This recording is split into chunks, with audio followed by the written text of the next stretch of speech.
Rocky is a crane, a very big crane. Rocky is also very strong.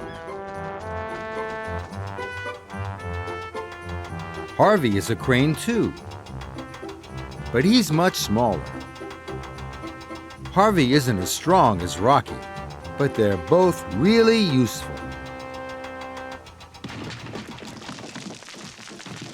There has been a rock fall. The track is blocked. Lots of small rocks have fallen on this line. Rocky can easily lift these small rocks, but he needs an engine to pull him along. Henry is very busy. He has lots of other jobs to do.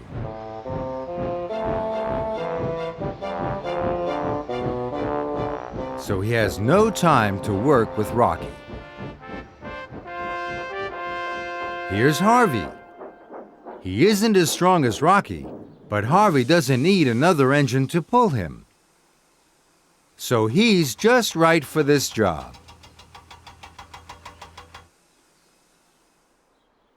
A very big boulder has fallen onto this line.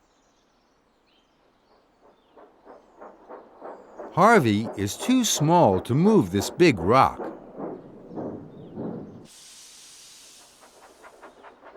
So Harvey fetches Rocky. Rocky is big enough to move it. Rocky and Harvey are very different sizes, but they each did the job that was right for them. Well done, both of you.